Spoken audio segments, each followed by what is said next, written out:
So today's videos were all supposed to be about the Galaxy S25 series. However, I forgot this one was also on my watch list, which I have watched. And I did want to make a quick video about it because PC Mag is doing something that all companies do, and I don't like it. So in addition to asking you to subscribe, I'd like to tell you about today's video sponsor. This Pioneer Blu-ray drive. For those of you who are so caught up on streaming but aren't satisfied with what you're getting, kind of like myself, sometimes it makes sense to go back to what we were originally using. Disc. And with this Pioneer Blu-ray drive, you can hook it up to your computer and watch whatever movie you like. Now, I will say, this thing is capable of reading 4K Blu-ray Ultra HD movies, but thanks to Big Movie in Hollywood and whoever else doesn't want us watching those things on our computers, it won't read them. So regular 1080p Blu-rays were good to go as long as you have the correct software, but 4K UHD Blu-ray disc, unfortunately the firmware on this prevents the drive and computer from reading the disc correctly. So even though I am saying this particular drive is our sponsor, I'll just say Blu-ray drives in general. Go buy one, because in the future you're going to wish you had one. So let's watch it and see exactly what he says. Hey folks, Joe Osborne here for PC Mag with Lenovo at their CES 2025 preview, and we've got the Lenovo Thinkpad X9 Aura Edition. Eat your heart out, MacBook. The Thinkpad X9 Aura... So first, why do we always have to compare it to non-competitors? And I say that because, and this is, I think, hopefully this video isn't much longer than the length of the actual video itself, but when it comes to MacBooks, or Apple makes the MacBook, so we got to get on that first, that same page first, but Apple makes the MacBook. In addition to the hardware being different, because Apple makes the hardware, the software is different, the operating system is different. Windows, is a desktop operating system, just like Mac OS, but they are not the same. So there's no reason to think that, we need to compare this by any means to a MacBook. I mean, there's one thing, and he'll get to it, and I'll, give my 2 cents when it comes up. But if a person likes Mac OS, then they are going to use a MacBook because they don't have another choice. They could hate the hardware, but if they like the software, they're going to use it. If they like the hardware enough, because the hardware, and that's pretty much what we're comparing here, if they like the hardware enough, then they're going to use the MacBook. Case in point, I will not use a Windows PC to edit these videos, to record the videos the way that I'm doing them right now. I just won't do it because they got the hardware-wise not as good. Not a fan of Mac OS. If I could use Boot Camp on this MacBook, then I would boot into Windows every single time.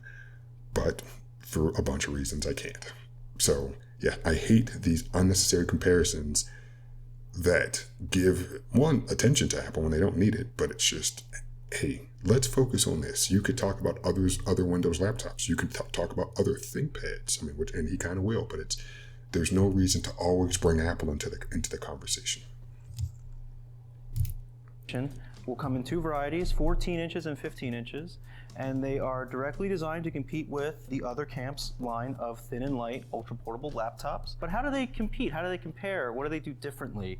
For one, all models will come with a 2.8K OLED screen that's touch control. You'll also get an oversized touchpad, similar to what you've seen on Apple's laptops. Again, why do we have, there were other companies that have oversized touchpads. Yeah, in fact, I think the Z series of ThinkPads had oversized touchpads. The XPS 15 had an oversized touchpad. I guess the XPS 17, I really don't remember, but it's just, why do we have to always bring Apple into the conversation when if you want a Windows laptop, you don't care? It's just, hey, let's talk about how good this is. And if we have to compare it, let's compare it to things that are truly in the same category. Because as I said before, if you like one operating system and you don't like the other one, from your perspective, they're not in the same category. So let's focus on Windows, laptops, and ThinkPads, if we need to get more specific. Apple doesn't always have to be in the competition. And they get somebody, oh, we got to talk. No, you don't have to. You just don't have to. And you know why? Because Apple doesn't talk about the other companies. Apple will say, in their keynotes, our MacBook compared to the most popular Windows selling laptop. And that's it.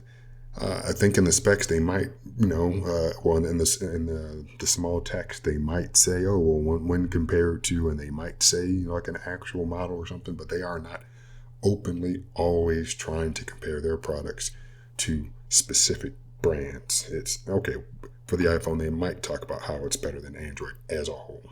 Did I say iPhone? I hope I said iPhone.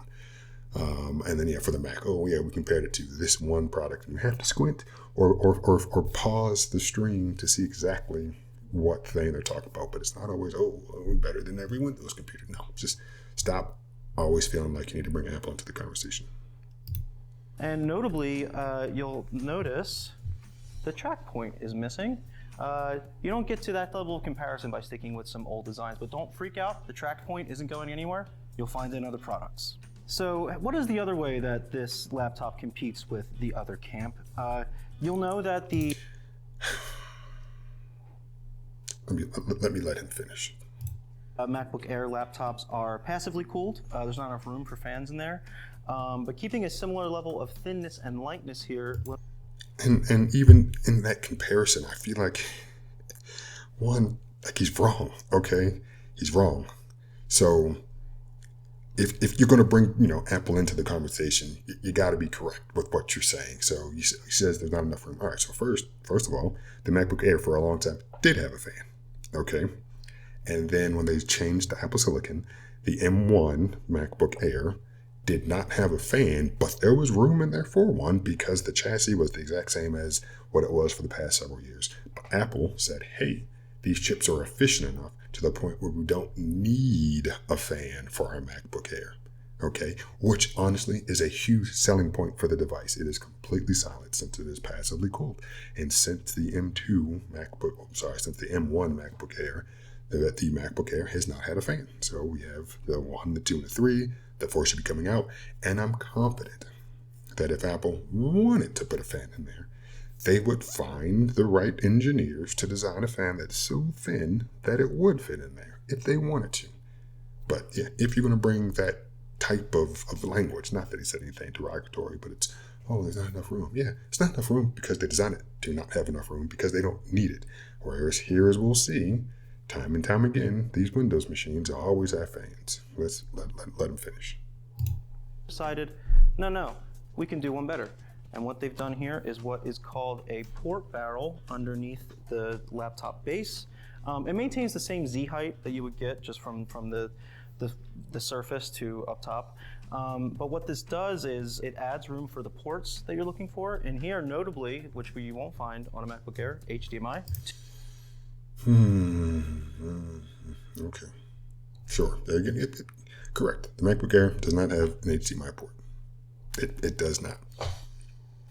And I've gotten to the point now too where I think I get cranky because we'll see what's on the other side, but people complain about, there's no USB-A. That's that's a point off, or that's a downside to this laptop. Yes, having HDMI can be convenient, but if you're using it that often and then you decide, and that's part of your purchasing decision, like, I use HDMI all the time, so I need a laptop that has it. But if you know that you want something thin and light, you got to buy a dongle or the correct cable, like depending on, how you use it. Like in this situation, what I'm using here, yes, this MacBook does not have a USB-A port. The microphone that I'm using has a USB-B to USB-A cable. So yes, I have a little dongle. Sometimes it sucks. However, the Mac is also connected to a dock via USB-C cable. And if I wanted to, I could connect the microphone into the dock. So that way I would not need the dongle. But yes, the dock exists to allow for all this connectivity. And yes, the dock has the HDMI cable connected to it. And on the other end, that goes to the monitor. So yes, you do have to kind of, I guess, move on with the times. I mean, yes, like I said, HDMI is nice. I have other Windows machines that have HDMI ports. I think all of them do except for maybe one. And again, it's nice. But at the same time, it's like, If, in the sense that since he keeps bringing up the MacBook Air, I like how thin it is. And I would rather have that over an HDMI port. Whereas if I need to connect the Mac to a display, I will figure out how to do it.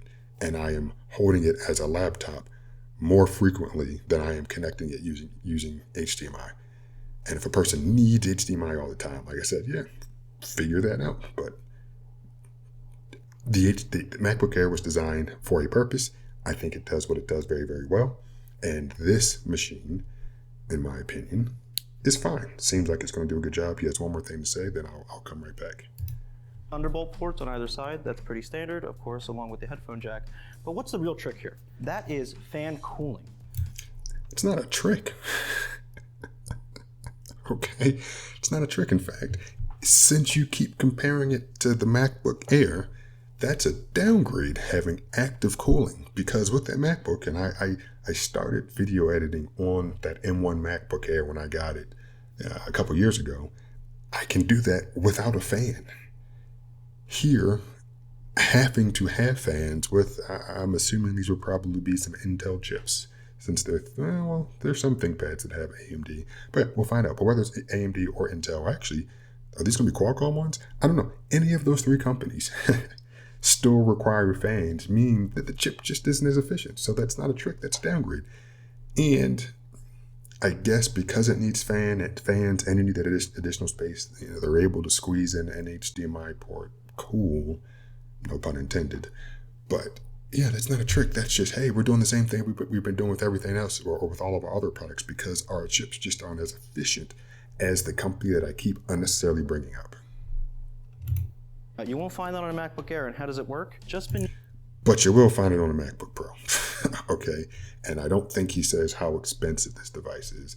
And the 14-inch MacBook Pro isn't that thick. So if you want a Mac with a fan and HDMI, you can get a MacBook Pro that starts at what? I think $15.99 or something. So again, I don't think he talks about how much this actually cost. This barrel, you see intake vents that directly feed into two cooling fans just underneath here, which then push air through the base just beneath the hinge. The idea here is... And I'm happy that he actually took the top off so we could see what's inside. But yeah, it's cool that it has fans. Again, no pun intended. But the reason that the MacBook Air doesn't have any fans is because it doesn't need them, not because Apple didn't have enough room to put them in the chassis. Draw as much power out of the Intel Lunar Lake Core Ultra processors that will be in this device, while... Now,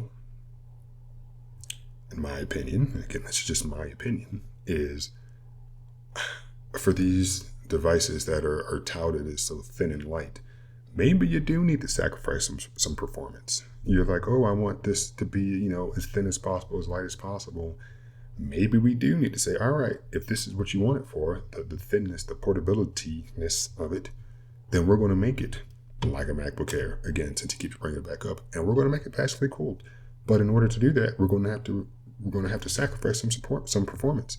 Now, given these companies make so many laptops, I feel like they need a line of that if you want to compare it directly to a MacBook Air of, hey, let's actually make it a true competitor. Let's make it passively cooled, because that silence that you get when you're using a device that doesn't have a fan is great. And we know that the chips aren't as efficient, so you won't be able to do as much as you can on a MacBook Air if you don't have a fan. And heck, even with a fan, I'd say that the MacBook still is a relatively competitive.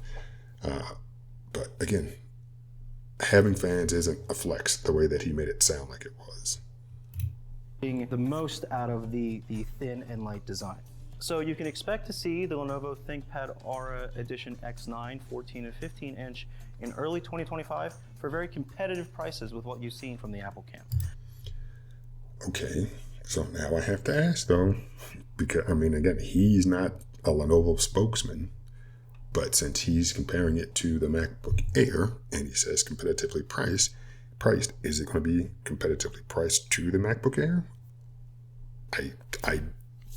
If it is, And yes, Intel chips. I know a couple minutes ago I said, are these Intel, AMD, or Snap or Qualcomm? So Intel chips. We'll see. I guess that's all I can say. It's all speculation. At some point, I'll see an ad, or I'll see somebody do like a full review of it. If I haven't seen one already, I don't know. But yeah, I'm just like, hey, this isn't as good as he makes it sound, in my opinion. For PC Mag, I'm Joe Osborne. Thanks so much for watching. Okay, and that's it. So yeah, seems like a decent computer. However, if you're trying to compare it to the MacBook and you're using the MacBook Air, it's like, I think it's kind of a downgrade. Touchscreen support, cool. Yes, I think he said like a 3.2K OLED, probably a better screen. I don't remember if he said anything about the refresh rate, probably a 60Hz panel, but we'll see. But yeah, I mean, it's fine. But yeah, my closing opinion is, hey, if you are going to try to make it a competitor to the MacBook Air, you need to make it truly as thin as possible. Got to get rid of those fans. Got to sacrifice the performance. If I want a more performative PC, I need to find something else. That's, in my opinion, how these companies should approach it. Heck, the ThinkPad X series exists. So, well, there's X9, there's the X1 Carbon, there's the L series. I think there's a P series. There's a T series, so, and I don't know if they're going to continue with the Z series. So there's so many options of, hey, I just want something super thin and light. Let's make one of those lines that, get rid of those fans and make it a competitor to the MacBook Air. All right, I'm done.